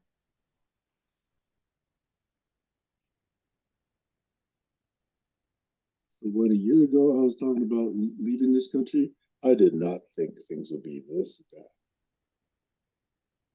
And I was already intent on leaving the country. All of this has just strengthened my resolve. Well, you kind of predicted it. Yeah, but I everybody remember. said I was too extreme, that I was overreacting. Yeah, I think even I said that. Mhm.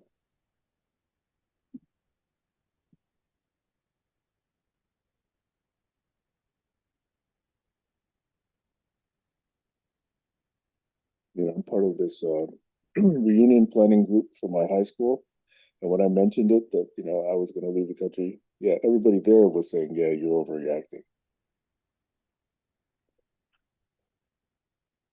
because they're all white.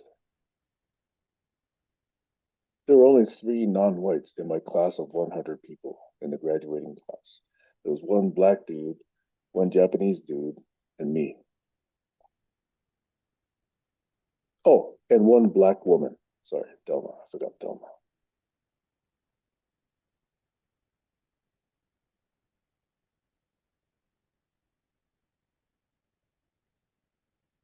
But none of them Well, are on the I reunion. was only, I honestly was only jealous.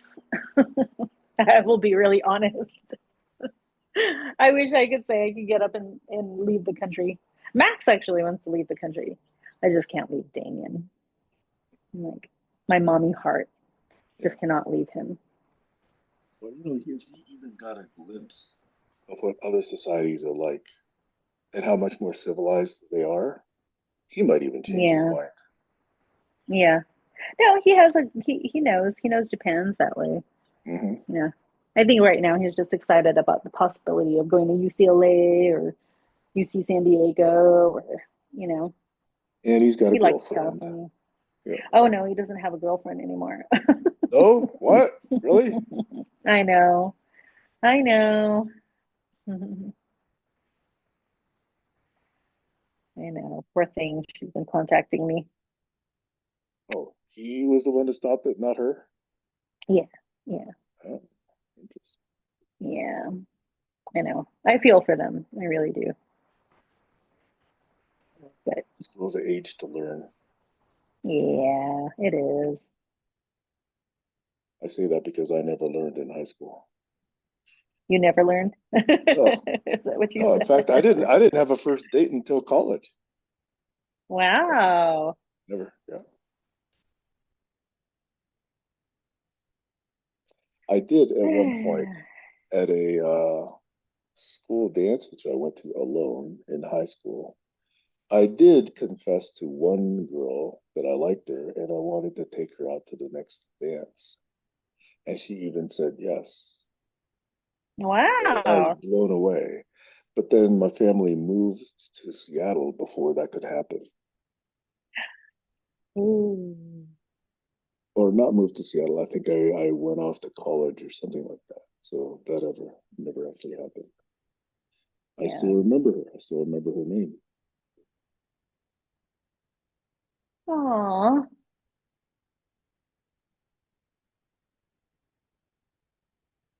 So I don't know if she was saying yes sincerely or saying yes to be nice, but that was years ago.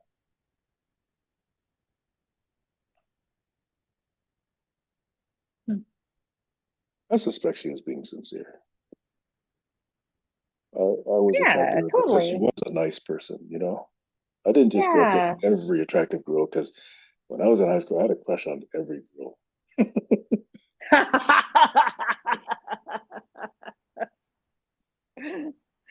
That's awesome. Frustrating is what it is. A crush on every girl.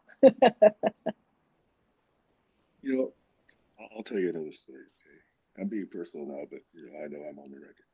In middle school, when I was in eighth and ninth grade, I hung out with this guy named Mark and this guy named Tony. Now, Mark played trumpet, and Tony played what did he play? I forget what he. Oh, he played drums. Okay. So Hmm. we're in like the school orchestra, which wasn't very good, but still, that's how we met.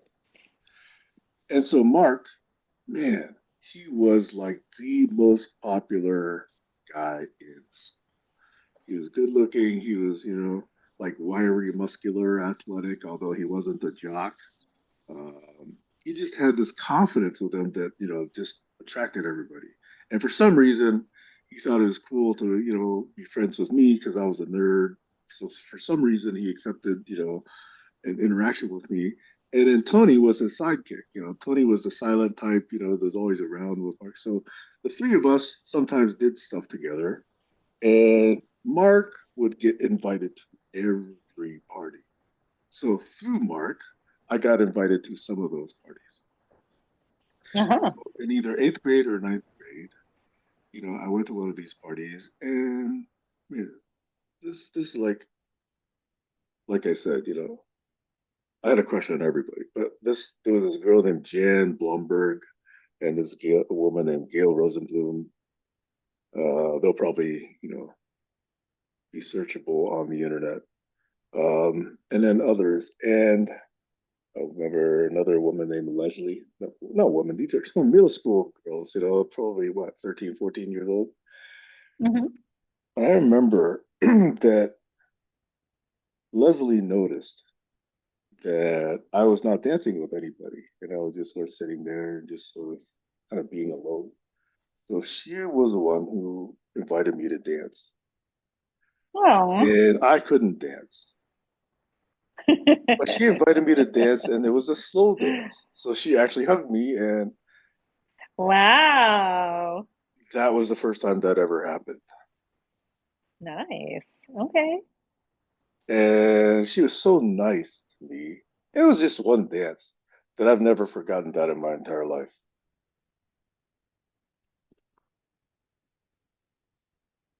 Even though probably for her it was just, hey, it's one dance. Oh, it's just one moment at one party.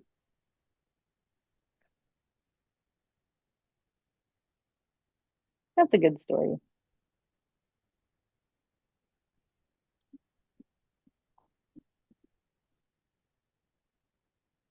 So thank you, Leslie, wherever you are. I gotta admit, I don't even remember her last name.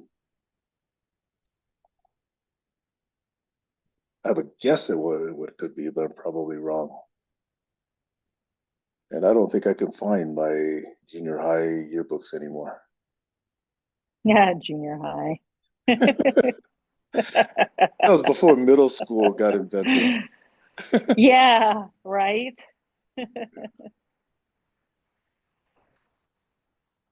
Oh boy, I was That's a being glimpse harassed into in my junior life. high. Yeah. Let's see what happens in junior high. I remember these girls were so jealous of me that they all bonded together, all these little Filipino girls. This was the beginning of the reason why I hated my culture. This is when my cousins and I were kind of cool with each other, Hmm. junior high. Hmm. Hmm. And so, anyways, these girls, these Filipino girls, all one in particular, she was a ringleader, just was very jealous, hated me, spread rumors about me, talked shit about me, pranked me, um, called my house, and told my parents they hated me, and hung up.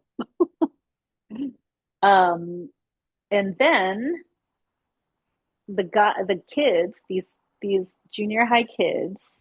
I remember there's one. His name was Warren. He was this Mexican kid named Warren.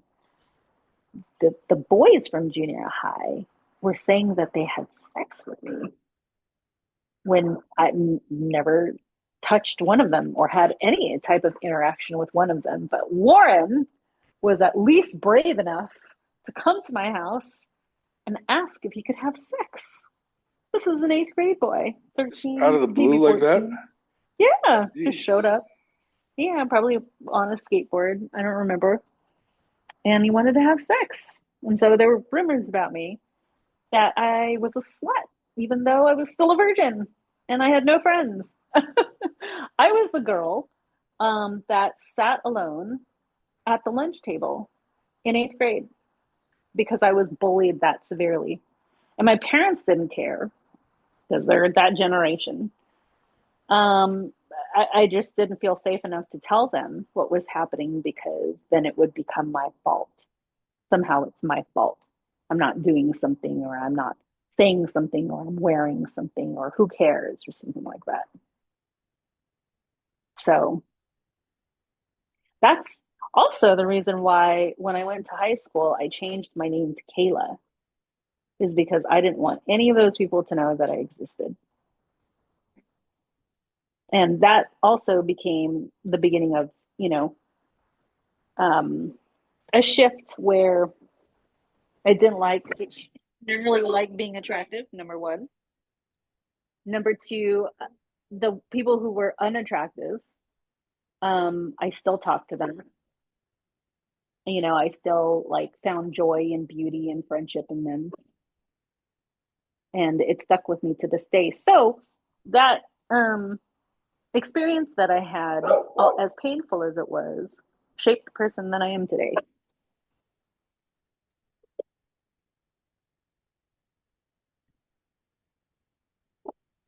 rather have. I think if I were to confess, I would have said if I'd seen you sitting alone, I would have been too scared and shy to even come and sit next to you.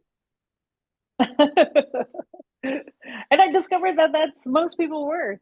And you know what? I was the same way. There was a girl in high school that was bullied, and I just recently confessed to her because she was really nice, and she even said that I always treated her with kindness. But I was too afraid to hang out with her because she was, you know, not considered very attractive, and she got bullied all the time, and I didn't want to be a part of that because I had already gotten bullied too. So yeah, So at this is least your version of the Mean Girls movie. yeah. The only time I ever was mean like that was when there were men harassing me and my friends and they wouldn't leave us alone. You call That's them when men or I, boys? no, boys, you have a point there. When they were harassing me and my friends, they wouldn't leave us alone. That is the only pleasure I took from being really mean to them and using my beauty as a way to just like completely annihilate and crush them and their confidence. And it worked. In fact, it's been my saving grace for other things too. Like when I wanted to get my ex boyfriend out of the house, and that's another thing. That's like how crazy shallow people are, is if they're that, if they are that stupid, there's telltale signs, right? They're shallow, they're harassing, like, then all it takes is, you know, uh, what they find to have value, like a beautiful woman. All it takes is for the beautiful woman to tell them they're fucking ugly. Nobody wants them. We're only being nice. So this is a charity case. And to leave us alone because we don't want you, period.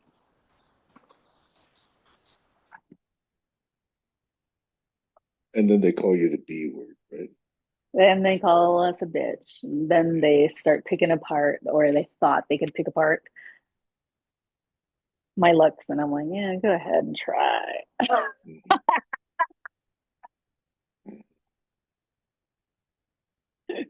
Doesn't think I called them out. Yeah, that's all you got. That's why. Mhm. You can call me all you want. You can call me this all you want, but at the end of the day, you're the one that has to look at yourself in the mirror without a date. Anyways, I don't know how we got on this topic, but now I'm feeling mean. We got to talk about sex again, maybe. Okay, you first. I got very little to talk about.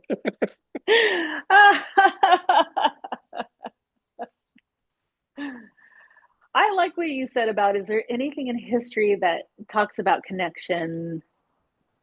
You know, I'm going to start kind of looking out for that. I'm amazed at the kind of stuff that archaeologists claim they can determine just by looking at, pottery and bones and, rocks. And yet we don't know shit about villages. Seems like, No, we we'll have do. They aren't. these, go ahead. Sorry. No, I'm sorry. Go ahead. You finish. I interrupted you. Well, I was just going to say these stories about civilization have been largely written by men. So I don't think it's a surprise that they'll write in terms that are kind of transactional. But for me, No. growing up in a village naturally would have to be more relationship based. That's just common sense. Yeah, absolutely. That's all I was going to say.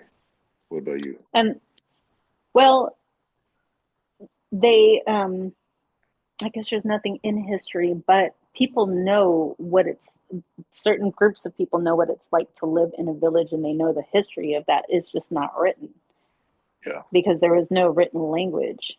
You know, in other societies, it was done, word of mouth or through art, meaning stories, meaning, dances. Mhm. So it just isn't, you know, it's not sexy. It's not taught in general public. Definitely not taught here in the United States.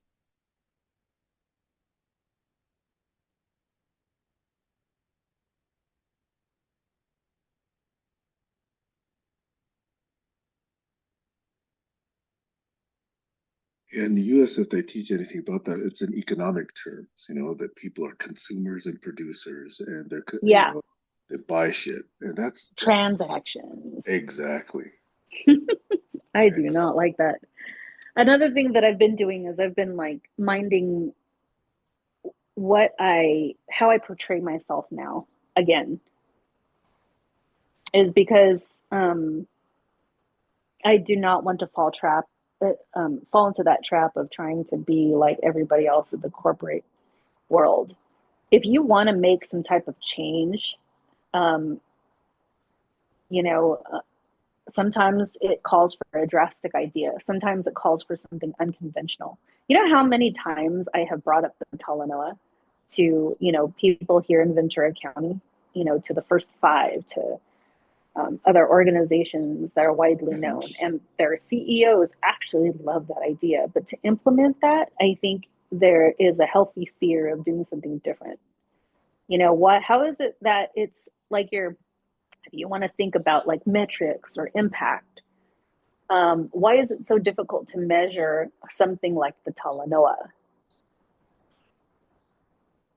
It's not something that you can do in a survey. You have to reach out to other people and check on them. You have to make that connection. Then you can put it into data. But we're also worried about like how efficient we can be. Okay. All right. Hey, hang on a second. Okay. All right. Of course.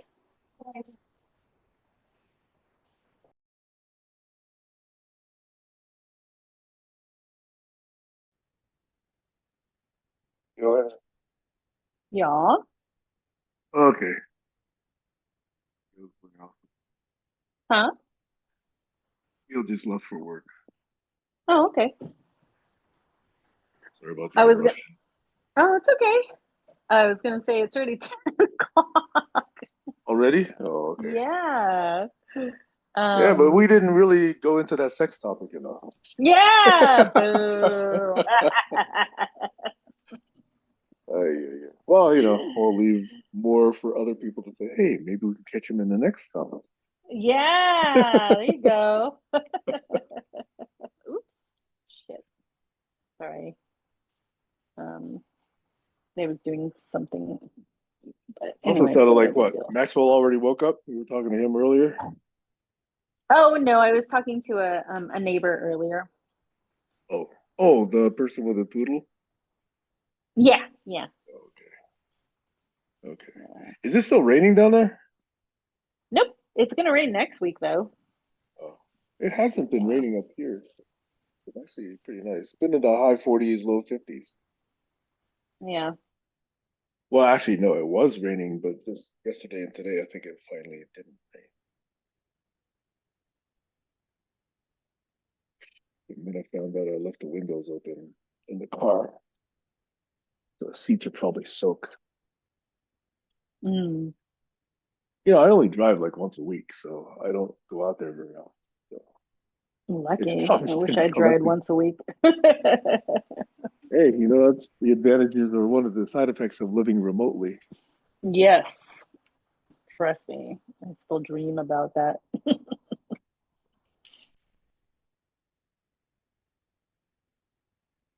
Oh Well, it boy. sounds like since it's 10, you need to get going. Yeah. I have let's see. Today we're actually going to Orange County. Um yeah. We're going to Orange County today. My friend should be coming about noon. Hmm. Um, Max has like a class that he wants to go to, and I have to pick up two of his friends. Oh shit! I have to figure out how long it's going to take to get up there, and then let one of the kids' parents know what Hmm. time I'm going to be leaving. So any time between 3 and 4. So that's my Valentine's Day. Is Oh, yeah, that's right. It is Valentine's Day. Yeah. yeah. I mean, a part of me would have probably made a day trip out of it and then Mhm. gone somewhere to get food, but I know all of the restaurants are probably going to be packed, so I don't even want to try. So I'm gonna just save my Orange County restaurant adventure for another day. I'm pretty sure we'll go back to that studio. So I'm excited. I'm excited for my son and his friends. Are They're they learning. spending time with their Valentines? Oh, they don't have any Valentines. Yeah, it's like to me, it's just a day to consume. Yeah, just like every other holiday in the US. Yeah, like I went to Ralph's and oh my God, I've never seen so many roses. Roses, champagne, chocolate. And everything is pink, right? Yes, pink or red. Pink or red. Yeah. Well, I don't mind either one, but holy crap. I'm like, ooh, I can't wait for the sale. Like Thinking good about sale going there on Sunday or Monday. good sale on chocolates probably. Oh my gosh. Yeah. I was like, ooh, this is going to go on sale. This is going to go on sale. I mean, I don't drink much anymore, but they had a lot of champagne. I'm like, okay, this might go on sale too. So I wonder if like the heart-shaped pizza is going to go on sale or the heart-shaped steak.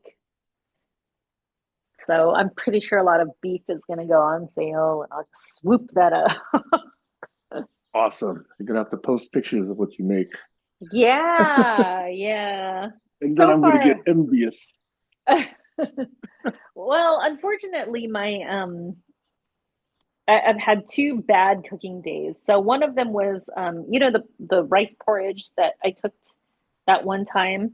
Yes, you mentioned. Yeah. Oh.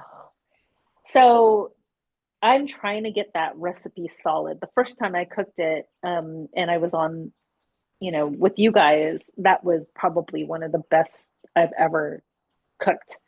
Um, but I think it's because I used what I had on hand, and so I wasn't really measuring, and everything seemed just to be right. So the last time I cooked it, it was just such a fail. It was too salty.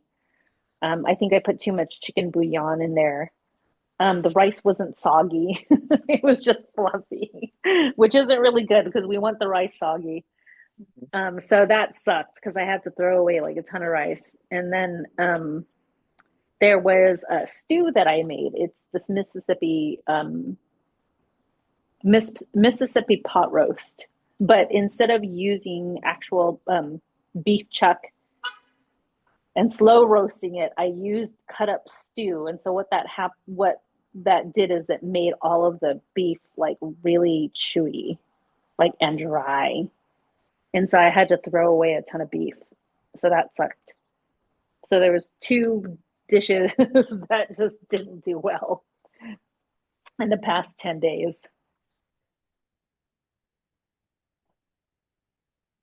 That's But gotta oh well. be a rare occurrence.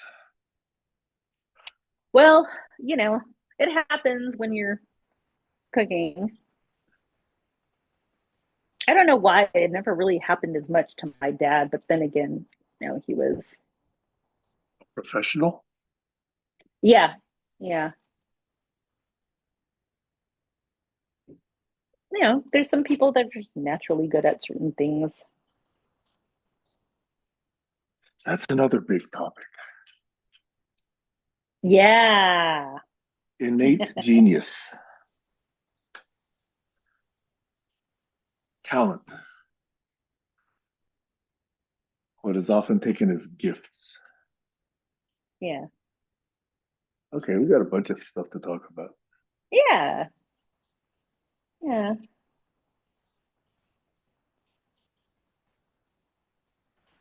All right. Well, I better go. I better do something. I need to clean the bathrooms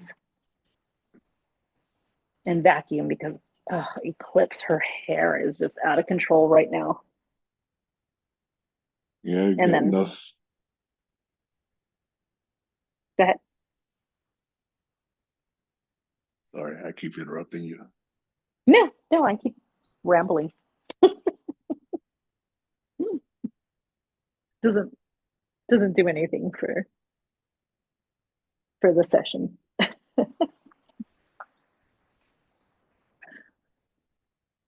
Oh boy. Well, okay. Well then, hopefully you can make some of your workshop. Yeah, I'll see if they're still letting me in. It's supposed to go for, 2 hours, so I could still catch another 50 Yeah, minutes of it, hopefully. yeah. Sounds good. All right, Kayla. We'll talk next time. Okay. Excellent. Okay, have a Talk good to you day. later. You too. Bye bye. Bye bye.